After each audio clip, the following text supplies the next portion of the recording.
Hello friends, welcome back to my channel study corner. Friends, मैं रिचा। हमारी ये science NCERT class 7th की class चल रही है। तो क्लास 7th में हम इससे पहले 4 वीडियो अपलोड कर चुके हैं, 4 चैप्टर तक का। आज क्लास 7 साइंस का 5वां चैप्टर हम डिस्कस करेंगे। काफ़ी इम्पॉर्टेंट ये चैप्टर है, एसिड, बेस और सॉल्ट। जैसा कि आपको चैप्टर का टाइटल दिख रहा होगा, नाम दिख रहा होगा। चीज़ें हम दोनों ही लैंग्वेज में डिस्कस करते हैं। जहाँ इंग्लिश में चीज़ों को समझने की ज़रूरत पड़ती है वहाँ हम इंग्लिश में डिस्कस करते हैं, बाकी हिंदी में तो ये पूरा पीडीएफ ही है। तो आपको समझ में आ रहा होगा, मैं उम्मीद करती हूँ। जहाँ भी जो भी कन्फ्यूज़न हो, जिस भी चैप्टर में, आप कमेंट करके ज़रूर बताया करिए। हम अपने नेक्स्ट वीडियो में वो सारी चीज़ें क्लियर करने की कोशिश करेंगे। तो फ्रेंड्स, आज के अपने इस क्लास को शुरू करने से पहले आपसे एक रिक्वेस्ट है कि वीडियो में अंत तक बने रहा करिए। और अगर वीडियो आपको हेल्पफुल लगता हो, समझ में आता हो चीज़ें, तो वीडियो को लाइक कर दिया करिए, शेयर कर दिया करिए अपने फ्रेंड्स और फैमिली मेम्बर्स में। और अगर आपने हमारे चैनल को सब्सक्राइब नहीं किया है तो सबसे पहले चैनल को सब्सक्राइब कर लीजिए, बेल आइकॉन के बटन को ऑन कर दीजिए, ताकि कोई भी वीडियो अपलोड हो तो उसका नोटिफिकेशन आप तक पहुंच जाए। हम अपने आज की इस क्लास को शुरू करते हैं। एक बार फिर से मैं आपसे कहती हूँ, चीज़ें आपको जहाँ भी कन्फ्यूज़न, थोड़ा सा भी कोई कन्फ्यूज़न क्रिएट होता है तो आप ज़रूर कमेंट किया करिए। मैं वो सारे पॉइंट को क्लियर करने की कोशिश करूँगी, क्योंकि आगे बढ़ने का कोई मतलब नहीं है जब तक कि आपको पीछे की चीज़ें क्लियर ना हो। और क्लास 7 की एनसीईआरटी को देखने से पहले क्लास 6 की एनसीईआरटी साइंस को पूरा देख लीजिएगा, क्योंकि वहाँ के काफ़ी चैप्टर क्लास 7th में है, जो कि उससे थोड़ा सा डीप में चीज़ों को यहाँ पर बताया गया है।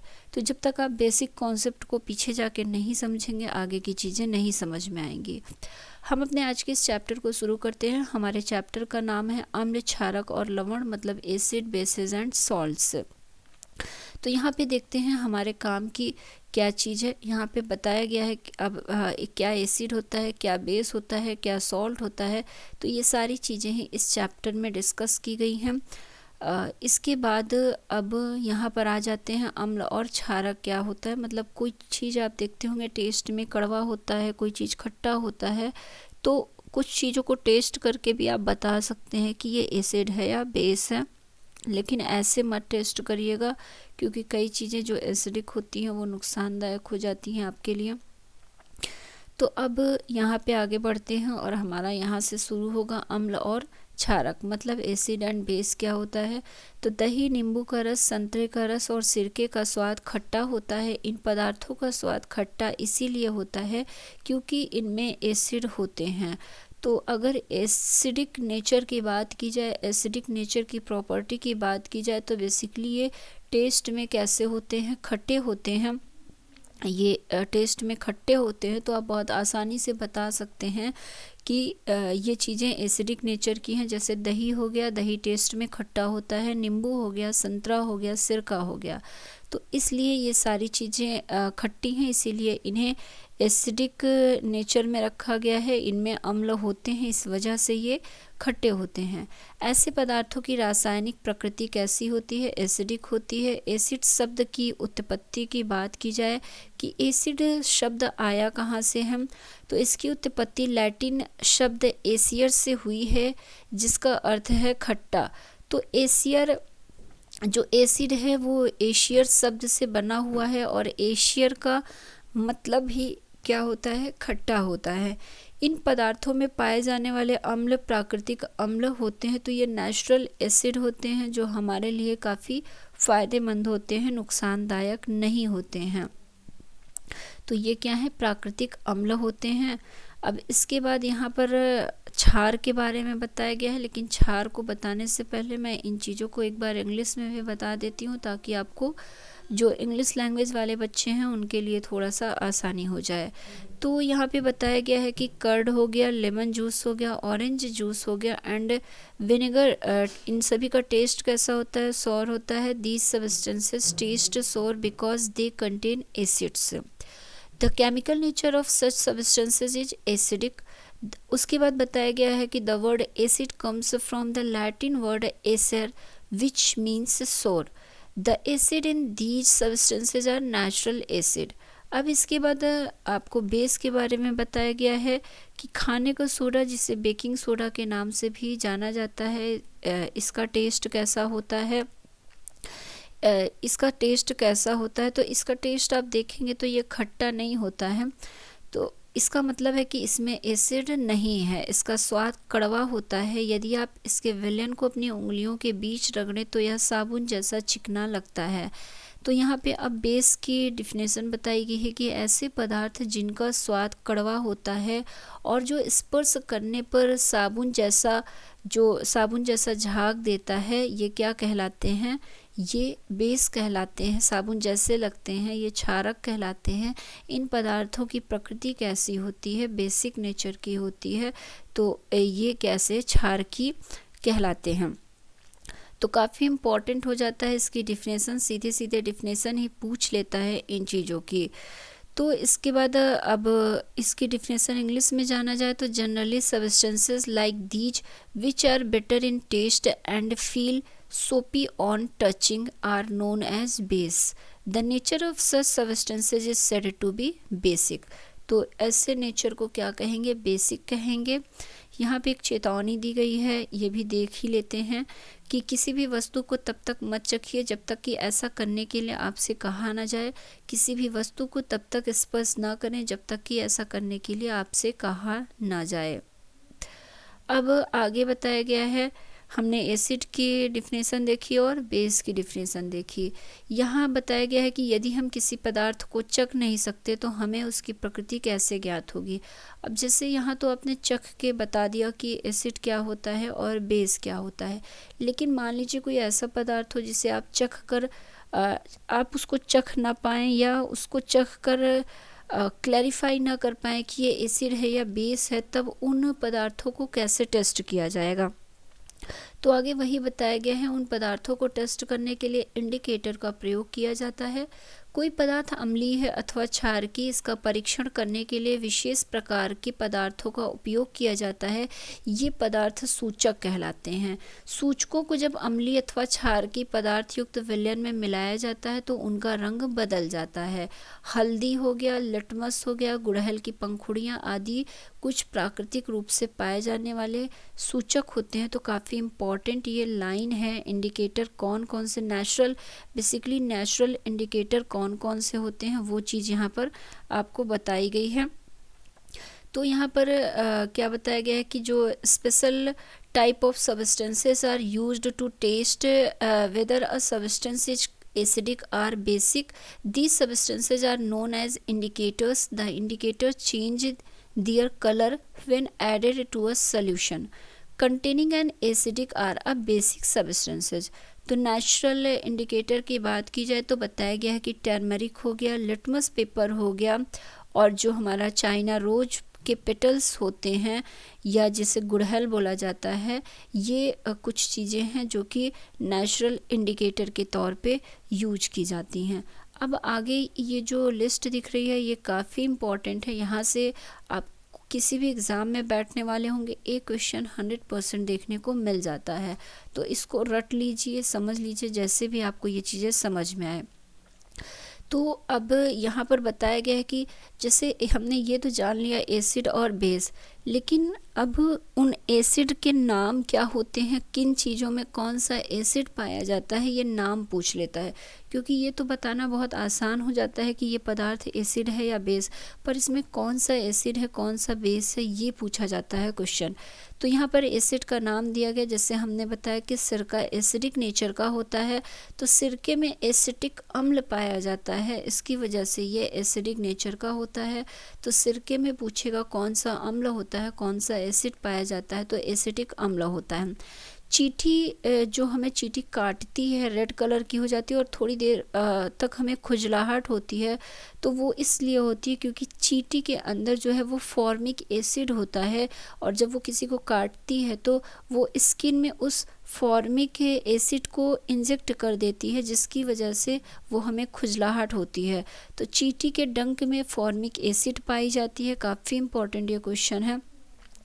नींबू कुल के फल जैसे संतरा, नींबू, इन सभी में मतलब जो नींबू की फैमिली के फल होते हैं, जैसे संतरा हो गया, नींबू, मौसम्मी, इन सभी में साइट्रिक अम्ल पाया जाता है। तो ये भी अच्छा क्वेश्चन है, इम्पॉर्टेंट क्वेश्चन है। दही की बात की जाए तो दही भी एसिडिक नेचर का होता है। दही में लैक्टिक अम्ल पाया जाता है। पालक की बात की जाए तो पालक में ऑक्सैलिक एसिड पाया जाता है। और आंवले की बात की जाए तो आंवला या सिट्रस फल जो होते हैं, मतलब जो खट्टे फल होते हैं, एस्कॉर्बिक अम्ल उसमें पाया जाता है, मतलब विटामिन सी इसमें बहुतायत मात्रा में होता है।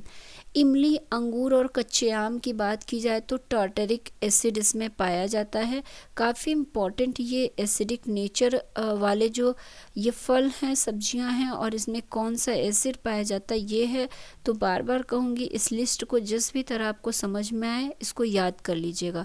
अब इसके बाद बेसिक नेचर की बात की गई है, जैसे चूने का पानी हो गया, इसमें कैल्शियम हाइड्रोक्साइड पाया जाता है जो कि एक बेस होता है। ये बेसिक नेचर का चूना इसीलिए होता है क्योंकि इसमें कैल्शियम हाइड्रोक्साइड पाया जाता है। तो बेसिकली आप देख रहे होंगे कि जो बेसिड है उसमें हाइड्रोक्साइड लगा हुआ है। अब इसके बाद जो खिड़की के कांच आदि साफ़ करने के लिए मार्जक होते हैं, तो जो आप घरों में स्प्रे की बॉटल एक आती है जिससे ग्लास को साफ़ किया जाता है, तो वो भी कैसा होता है, वो भी एसिडिक नेचर का बेसिक नेचर का होता है। इसमें अमोनियम हाइड्रोक्साइड होता है।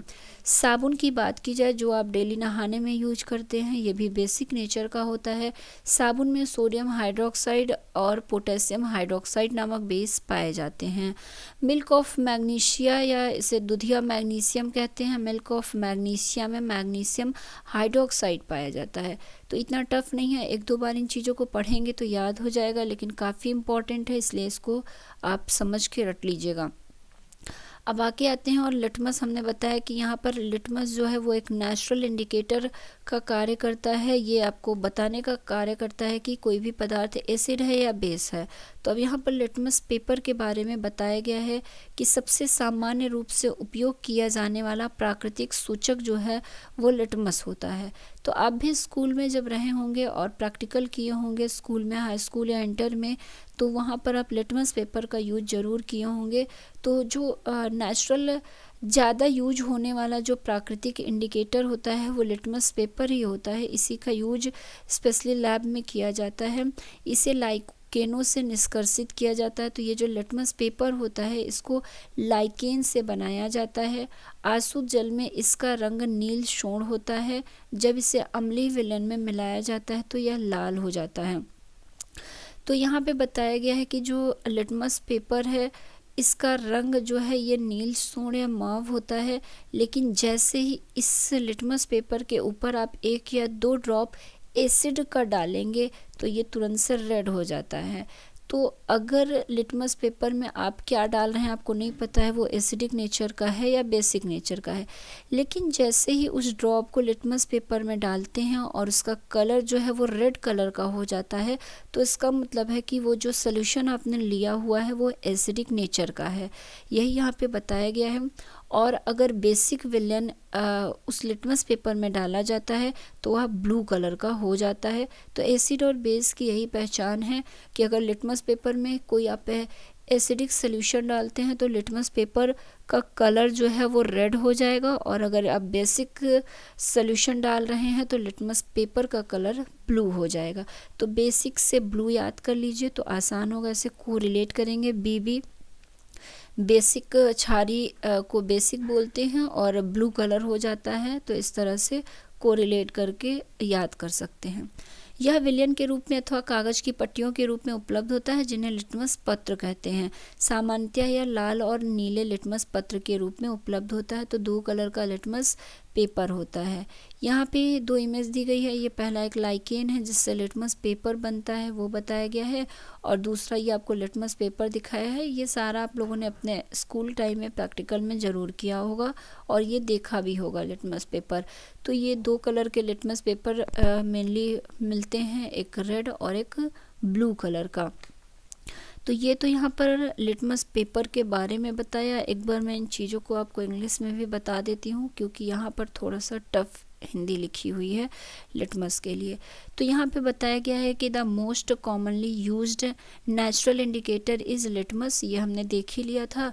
It is extracted from lichens, it has a purple color in distilled water. When added to an acidic solution it turns red, and when added to a basic solution it turns blue. It is available in the form of a solution or in the form of a strip of paper. तो normally हम strip of paper को ही use करते हैं, solution वाले को तो कम use करते हैं।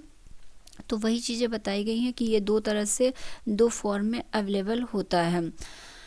तो इसे ही हम लिटमस पेपर कहते हैं। Generally it is available as red and blue litmus paper.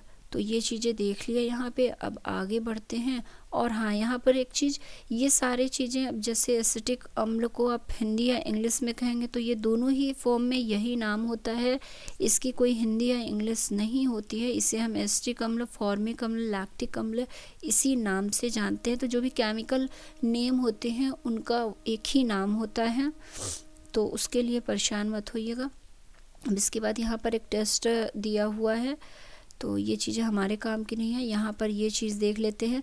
चूने का पानी बनाने के लिए किसी बोतल में चूने की कुछ मात्रा पानी में घोलिए, विलयन को भली भांति हिलाकर कुछ देर रखा रहने दीजिए। अब बोतल के ऊपरी भाग में कुछ द्रव्य को किसी बर्तन में निथार लीजिए, यह द्रव्य ही चूने का पानी है। तो चूने के पानी का टेस्ट करना है, तो ये बताया गया है चूने के पानी को कैसे टेस्ट मतलब बनाया कैसे जाता है। अब बताया गया है कि अगर आपने एसिडिक चीज़ें डाली लिटमस पेपर में तो उसका कलर रेड हो जाएगा, और बेसिक चीज़ डाले तो उसका कलर ब्लू हो जाएगा। लेकिन ऐसा भी होता है कि कुछ पदार्थ ऐसे होते हैं जिनका लिटमस पेपर पे कोई प्रभाव ही नहीं पड़ता। मतलब कोई सॉल्यूशन आप लेते हैं और उसकी ड्रॉप को लिटमस पेपर में डालते हैं तो उसका कलर चेंज नहीं होता।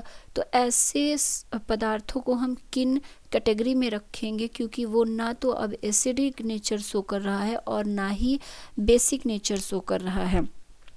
तो यहाँ पे बताया गया है कि ऐसे विलयन जो लाल अथवा नीले लिटमस पत्र के रंग को परिवर्तित नहीं करते उन्हें उदासीन विलयन कहते हैं। ऐसे पदार्थ ना तो एसिडिक होते हैं और ना ही बेसिक होते हैं। तो ये काफ़ी अच्छा मतलब पॉइंट है। ये आपको फंसाने के लिए पूछ भी सकता है कि अगर अब लिटमस पेपर का कोई कलर ही ना चेंज हुआ तो वो क्या कहलाएगा। तो ऐसे सॉल्यूशंस को न्यूट्रल सॉल्यूशंस कहते हैं। तो बताया गया है कि the solutions which do not change the colour of either red or blue litmus are known as neutral solutions. These substances are neither acidic nor basic in nature. तो ये तो चीज़ें थी हमारी न्यूट्रल सॉल्यूशंस के बारे में। अब आगे हल्दी, दूसरा इंडिकेटर हमने पहला तो देख लिया लिटमस पेपर को, और दूसरा यहाँ पर हल्दी एक अन्य प्राकृतिक इंडिकेटर की तरह भी यूज किया जाता है। तो हल्दी के बारे में भी बताया गया है यहाँ पे कि हल्दी में भी आप टेस्ट कर सकते हैं एसिडिक या बेसिक नेचर के लिए। तो यहाँ पर हल्दी का टेस्ट बताया गया है कि कैसे कर सकते हैं उसका टेस्ट। तो ये चीज़ें आपके काम की नहीं है, बस इतना जानिए कि हल्दी का भी यूज जो है वो नेचुरल इंडिकेटर के रूप में किया जाता है। और उसके बाद क्या है, सूचक का अम्लीय, क्षारकीय और उदासीन विलयनों पर क्या प्रभाव पड़ता है। गुड़हल के पुष्प का सूचक अम्लीय विलयनों को गहरा गुलाबी और क्षारकीय विलयनों को हरा कर देता है।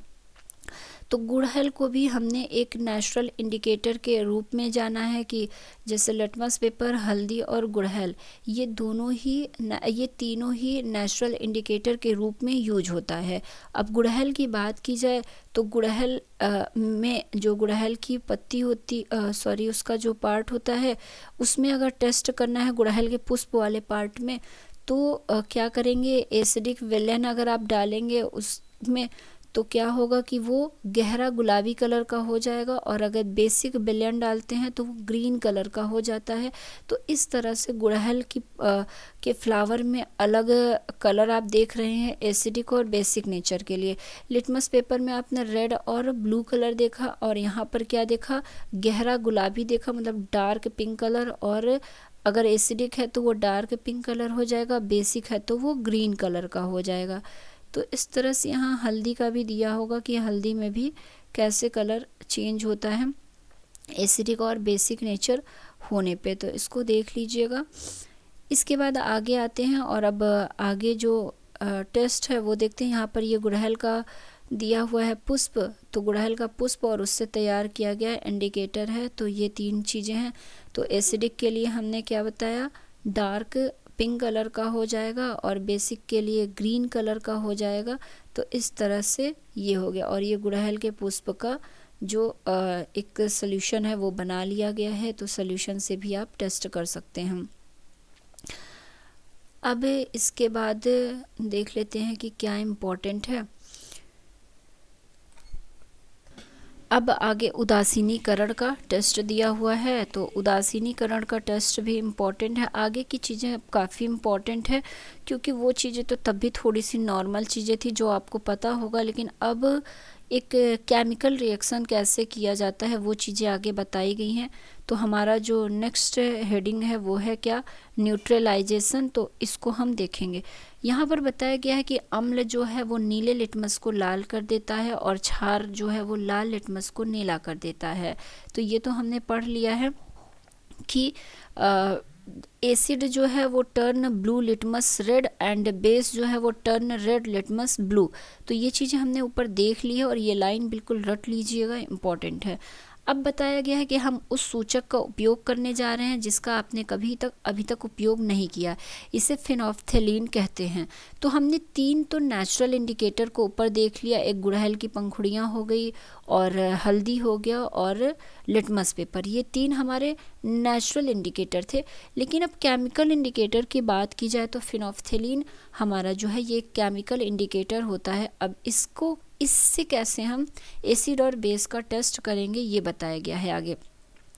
तो आगे बताया गया है कि एक परख नली आपको लेना होगा, उसमें 1/4 भाग को तनु HCl से भर देना होगा और ये सारी ही चीज़ें आप खुद अकेले नहीं करेंगे, अपने किसी बड़े के साथ या अपने टीचर के साथ ये टेस्ट करेंगे क्योंकि ये केमिकल जो है आपकी बॉडी के लिए, आपकी स्किन के लिए हानिकारक हो सकते हैं। तो यहाँ पे अब आपको एक टेस्ट ट्यूब लेना होगा, उसमें क्या करना होगा, HCl से उसे भर लेना होगा। इसका रंग नोट कीजिए। अब HCl का आपको कलर देखना होगा। उसके बाद उस HCl में क्या करना है, फिनोल्फ्थेलीन विलयन के रंग को भी देख लीजिए पहले। फिर जो फिनोल्फ्थेलीन का सॉल्यूशन है उसके 2-3 ड्रॉप जो है उस HCl में आपको मिलाना होगा। HCl में जब उस ड्रॉप को मिला देंगे तब आपको अम्ल के रंग में कोई परिवर्तन दिखाई देता है ये देखना होगा। तो अब क्या होगा, अम्लीय विलयन में ड्रॉपर से सोडियम हाइड्रोक्साइड की एक बूंद डाल दीजिए। परख नली को धीरे धीरे हिलाइए। क्या विलयन के रंग में कोई परिवर्तन हुआ, तो विलयन को निरंतर हिलाते हुए बूंद बूंद करके सोडियम हाइड्रोक्साइड विलयन डालना तब तक जारी रखिए जब तक कि हल्का गुलाबी रंग ना हो जाए। तो फिनोल्फ्थेलीन इंडिकेटर का यूज जब हम किसी एसिडिक सॉल्यूशन के टेस्ट के लिए करते हैं तो उसका कलर कैसा हो जाता है, हल्का गुलाबी हो जाता है।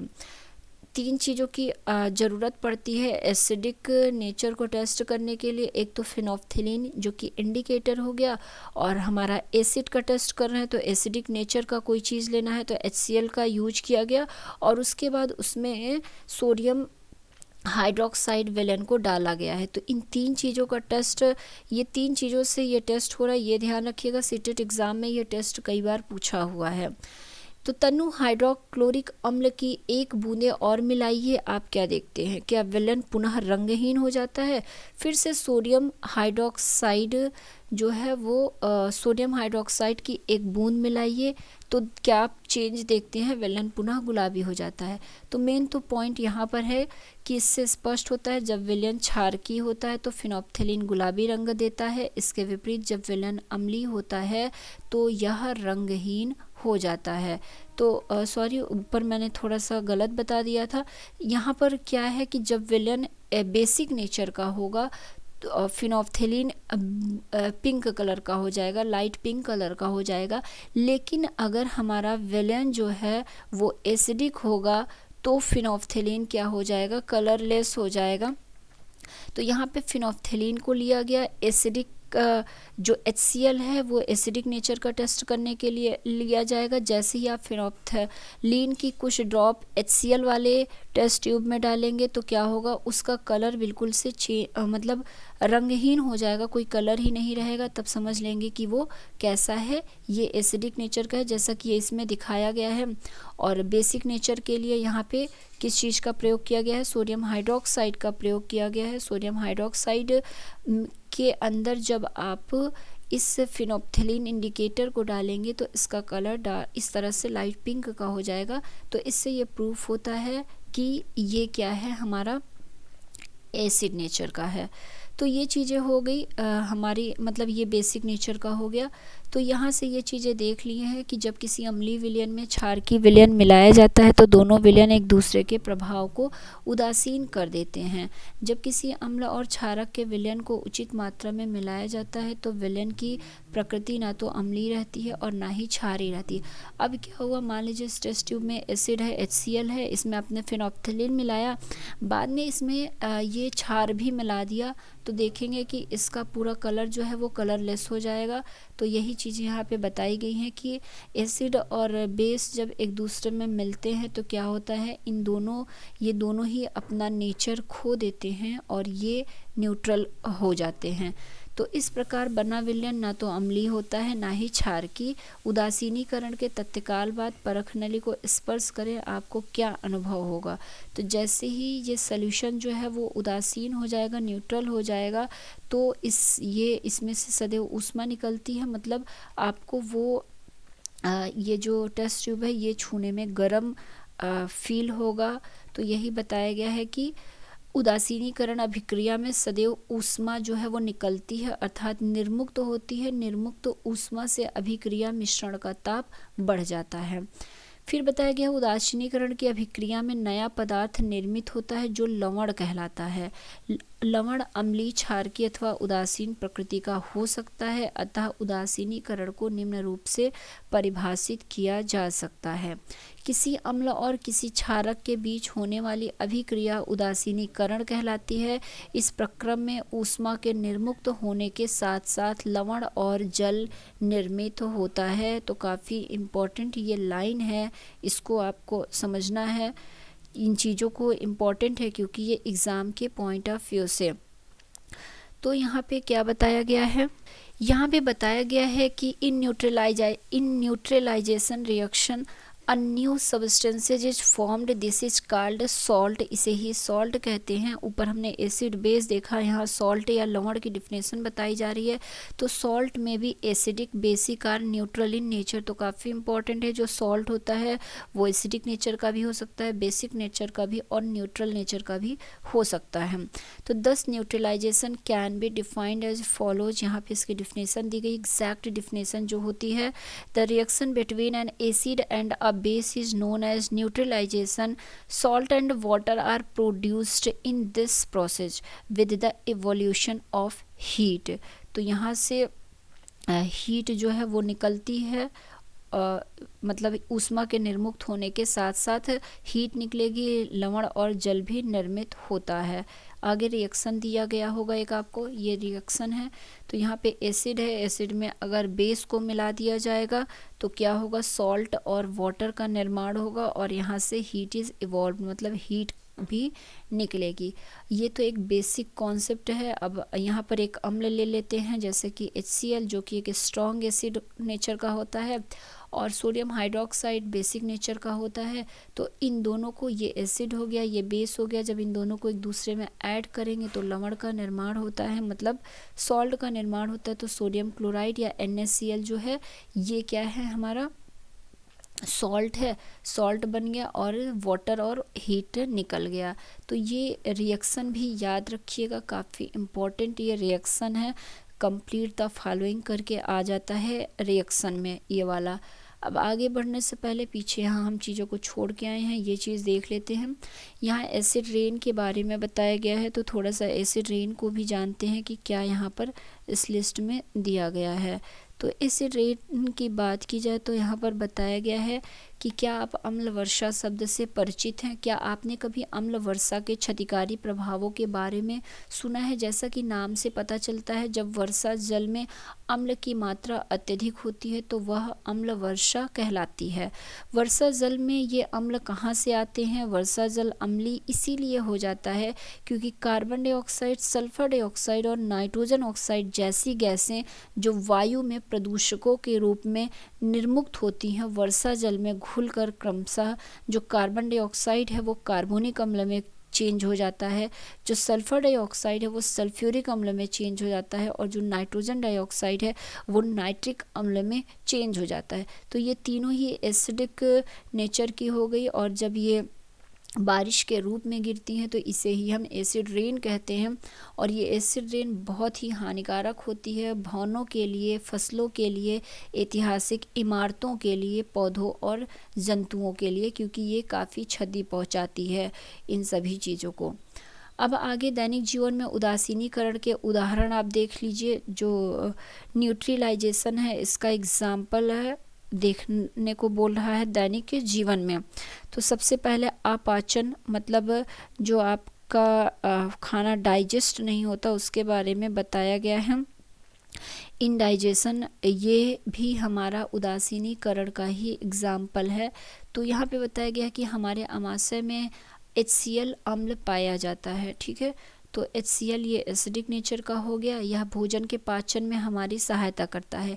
लेकिन आमाशय में अम्ल की आवश्यकता से अधिक मात्रा होने से जो अपाचन है, मतलब खाना डाइजेस्ट नहीं हो पाता है। कभी कभी अपाचन काफ़ी कष्टदायक होता है। अपाचन से मुक्ति पाने के लिए हम दूध या मैग्नीशियम जैसा कोई प्रतिअम्ल लेते हैं जिसमें मैग्नीशियम हाइड्रोक्साइड होता है।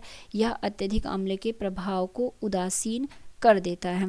तो यहाँ बताया गया है कि जो हमारा स्टमक होता है, जो हमारा पेट होता है, आवर स्टमक जो है वो contains hydrochloric acid. It helps us to digest food. तो ये फूड को डाइजेस्ट करने में हेल्प करता है हमारी। As you have learned in class second, हमने मतलब यहाँ पे चैप्टर 2 में हमने पढ़ा हुआ है।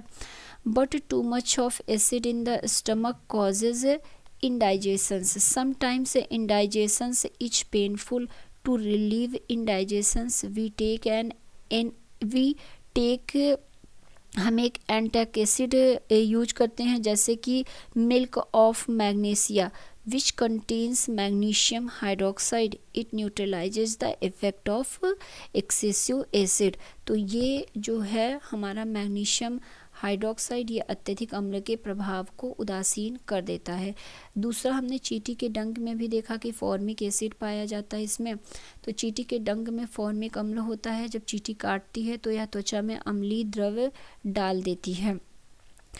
डंक के प्रभाव को नमी युक्त खाने का सोडा अथवा कैलेमाइन विलयन मलकर उदासीन किया जाता है। तो जब भी आपको चींटी काटे, अगर उसके प्रभाव को कम करना है, खुजलाहट को कम करना है, तो क्या करिए कि उस जगह पे आप खाने वाला सोडा थोड़ा सा रब कर लीजिए, लगा लीजिए, या कैलेमाइन विलन के सॉल्यूशन को मल लीजिए। तो वो न्यूट्रलाइज कर देगा चींटी के डंक के प्रभाव को, जिसमें जिंक कार्बोनेट होता है।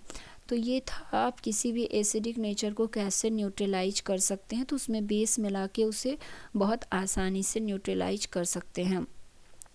मृदा उपचार तीसरा है। तो रासायनिक उर्वरकों का अधिक उपयोग मृदा को अम्लीय बना देता है। यदि मृदा अत्यधिक अम्लीय अथवा अत्यधिक क्षारकी हो तो पादपों को वृद्धि अच्छी नहीं होती है। तो जो मिट्टी होती है वो भी अगर ज़्यादा एसिडिक या ज़्यादा बेसिक नेचर की हो गई तो उससे पौधों को नुकसान पहुंचता है।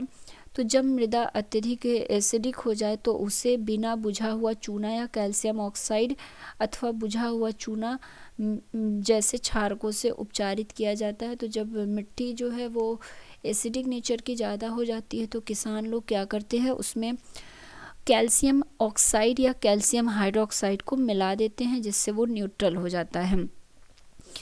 यदि मृदा क्षारकी हो तो इसमें जैव पदार्थ मिलाए जाते हैं। जैव पदार्थ मृदा में अम्ल निर्मुक्त करते हैं जो उसकी क्षारकी प्रकृति को उदासीन कर देते हैं।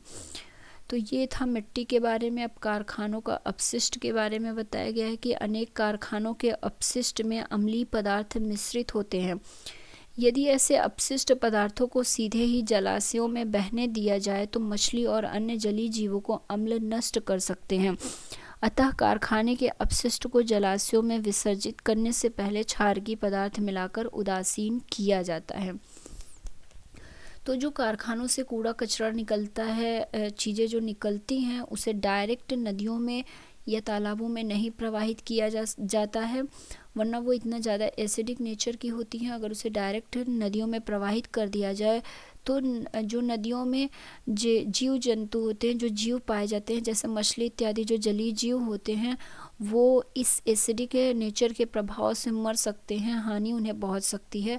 तो इसलिए कारखानों से जो कूड़ा कचरा, जो अपशिष्ट निकलता है, उसे नदियों में प्रवाहित करने से पहले उसे न्यूट्रल किया जाता है, उसमें बेस मिला के उसे न्यूट्रलाइज किया जाता है, उसके बाद उसे नदियों में प्रवाहित किया जाता है। तो फ्रेंड्स, ये हमारा एसिड, बेस और सॉल्ट चैप्टर था। चीज़ें काफ़ी इंपॉर्टेंट थी और मैं उम्मीद करती हूँ आपको समझ में आया होगा। एक बार इस चैप्टर की समरी को भी जल्दी से रिवाइज कर लेते हैं। अम्ल स्वाद में खट्टे होते हैं, क्षारकों का स्वाद कड़वा होता है तथा उनका स्पर्श साबुन जैसा होता है। तो ये एसिड और बेस की बात हो गई। आगे बताया गया है अम्ल जो हैं, मतलब जो एसिड है वो ब्लू लिटमस को रेड कर देते हैं और जो बेस होते हैं वो रेड लिटमस को ब्लू कर देते हैं। वे पदार्थ जो ना तो अम्लीय होते हैं और ना ही क्षारकीय, उन्हें उदासीन कहलाते हैं, मतलब न्यूट्रल पदार्थ कहलाते हैं। ऐसे पदार्थ के विलयन जो अम्लीय, क्षारकीय और उदासीन विलयन से भिन्न रंग को दर्शाते हैं, उन्हें इंडिकेटर या सूचक कहते हैं। अम्ल और क्षारक एक दूसरे को उदासीन करके लवण बनाते हैं। लवण अम्लीय, क्षारकीय अथवा उदासीन प्रकृति के होते हैं। तो ये इम्पॉर्टेंट समरी थी, काफ़ी इम्पॉर्टेंट चीज़ें दी हुई थी हमारे इस चैप्टर के अंतर्गत। मुझे उम्मीद है कि आपको चीज़ें समझ में आई होगी। आगे कुछ और इन्फॉर्मेशन दिया गया है तो ये भी जान लीजिए आप। हमारे शरीर के प्रत्येक कोशिका में एक अम्ल डीऑक्सीराइबोन्यूक्लिक अम्ल अथवा डीएनए होता है। यह शरीर के अनेक व्यक्तिगत गुणों जैसे हमारी रंग, रूप, आँखों के रंग, ऊंचाई आदि का निर्धारण करता है। सभी प्रोटीन जो कि हमारी कोशिकाओं के भाग होते हैं भी अमीनो अम्लों से बने होते हैं। हमारे शरीर में पाई जाने वाली फैट जो है वो फैटी एसिड वसा अम्ल होते हैं, मतलब फैटी एसिड होते हैं। तो हमारी बॉडी में भी कई तरह के एसिड आपको देखने को मिले होंगे, जैसे कि हमारे स्टमक में HCl पाया जाता है जो कि बैक्टीरिया इत्यादि से हमारी बॉडी की रक्षा करता है। उसी तरह से ये डीएनए जो है, डीऑक्सीराइबोन्यूक्लिक एसिड, ये भी एसिडिक नेचर का होता है। तो ये हमारा जो जीन निर्धारण का कार्य करता है, चीज़ों को निर्धारित करने का कार्य करता है। तो ये चीज़ें बताई गई हैं। तो हमारे इस चैप्टर का एंड होता है यहीं पे। मुझे उम्मीद है कि आपको चीज़ें समझ में आई होंगी और अगर कहीं भी कोई चीज़ नहीं समझ में आती है या कोई भी कन्फ्यूज़न है आपको तो कमेंट ज़रूर किया करिए। मैं नेक्स्ट वीडियो को शुरू करने से पहले उन सारी चीज़ों को क्लियर करके ही आगे बढ़ूँगी। ये चैप्टर काफ़ी इम्पॉर्टेंट है। 7th क्लास के हमने जो भी चैप्टर पढ़े उसमें से सबसे इम्पॉर्टेंट ये चैप्टर है। तो इसको एक बार 2 बार जब तक चीज़ें क्लियर ना हो ज़रूर समझिएगा, पढ़िएगा, अपनी नोट्स बनाइए। इसके बाद अब हम 7th क्लास के 6वें चैप्टर पे जाएंगे साइंस के। फिर ऐसे धीरे धीरे करके सारे चैप्टर को कंप्लीट करते जाएंगे। और इसके बाद साइंस के बाद अगर साइंस के साथ भी आपको किसी भी सब्जेक्ट के वीडियो चाहिए हो NCERT से रिलेटेड तो आप कमेंट ज़रूर करिएगा। मैं कोशिश करूँगी कि उसको भी साथ में ले कर चलूँ। जैसे बेसिकली क्या होता है कि जो NCERT होती है उसका साइंस, जियोग्राफी और हिस्ट्री ये तो काफ़ी इम्पॉर्टेंट होता है। मतलब इसकी NCERT तो आपको पढ़नी ही पढ़नी पड़ती है। किसी भी एग्ज़ाम की प्रिपरेशन आप कर रहे होंगे, आप बड़े से बड़े लेवल का एग्ज़ाम भी अगर उसकी तैयारी कर रहे हैं, IAS PCS की आप कोचिंग करने जाएंगे तो वहाँ भी आपको जो फर्स्ट इंस्ट्रक्शन के तौर पे यही बताया जाता है कि हिस्ट्री, ज्योग्राफी और साइंस इन 3 की NCERT पढ़ के ही आइए ताकि चीज़ें समझने में ज़्यादा आसान हो। तो हम अपना एक जो लेके चलेंगे कि इन 3 चीज़ों को हमें पूरा पढ़ना ही पढ़ना है। तो साइंस के बाद आप जो भी कहेंगे हम उसके वीडियो शुरू कर देंगे, उसको पढ़ाना शुरू कर देंगे। तो वीडियो हेल्पफुल लगा हो दोस्तों तो वीडियो को लाइक कर दीजिएगा, शेयर कर दीजिएगा अपने फ्रेंड्स और फैमिली मेम्बर्स में। और अगर आपने चैनल को सब्सक्राइब नहीं किया है तो चैनल को सब्सक्राइब कर लीजिए, बेल आइकॉन के बटन को ऑन कर दीजिए ताकि कोई भी वीडियो अपलोड हो तो उसका नोटिफिकेशन आप तक पहुँच जाए। अपने नेक्स्ट वीडियो में हम फिर से मिलते हैं, तब तक के लिए धन्यवाद।